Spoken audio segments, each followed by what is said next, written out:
for a night and make an entertaining piece of content in a forest. And things obviously changed pretty drastically and quickly. The group came across an actual suicide victim. It was 100 yards away from the parking lot. It doesn't make any sense. And I believe it happened for a reason. And I think that reason is so I could take this experience, learn from it, spread the message the right way about suicide prevention and suicide prevention awareness. And so did you know, let's fast forward a little bit. So you go and you film it, and you film it, then you edit it, and then you put it out there for the world to see. Yeah. And was there a point when you said, maybe this is not a good decision. Maybe I should not show that. Yeah. The idea was to shock and show the harsh realities of suicide and get people talking about something that I don't think people are talking about much. And still, that's the goal today. And you have 16 million followers, which is an amazing amount of influence that you have. My kids know who you are. When you put out content like that, do you realize the age of your audience? It's odd because, Michael, I'm 22 years old. It's not like I'm making content necessarily for kids.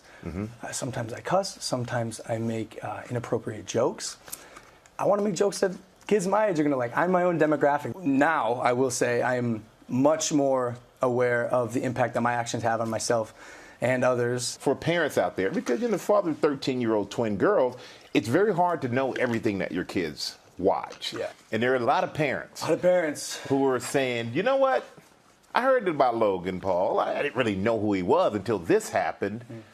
Who are really going to monitor their kids now. What would you like to say to them? I'm going to be honest with you, Michael. I think parents should be monitoring what their children are watching more. Every parent I meet whose kids are under the age of like 12, I go, hey, you let your kids watch my stuff? And they go, yeah, what am I going to do? But at the same time, it's not like I'm a bad guy. I am a good guy who made a bad decision. Google Preferred dropped you from their service. Yeah. Do you think that was fair of them to do? I understand that they needed to take a stance. And while I don't necessarily maybe agree with it, I do respect it. I do respect it. But how does that affect your bottom line? Want to know the real answer? Yeah, of course. It hurts, but it's not like I'm drowning.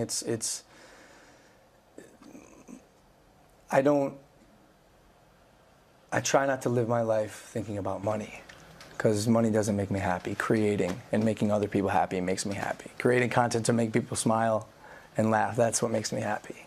So you did the Suicide Be Here Tomorrow. So what was that project about? Michael, I've gotten to meet the most incredible people and have the most incredible conversations. And in fact, that's one thing I don't regret about this whole experience is I would have missed out on making these relationships and getting this education. One of the things I'm learning, which actually pertains to me as well, is crisis passes. Crisis passes, man. And for anyone suffering, I think it's important to know that. Like, you are not alone. And for me, why I say it's important for me is because, like, dude, this has been, to be honest with you, the hardest time of my life. I've never been hated by the whole world. And it's been something to definitely overcome. I will think twice in the future about what I post.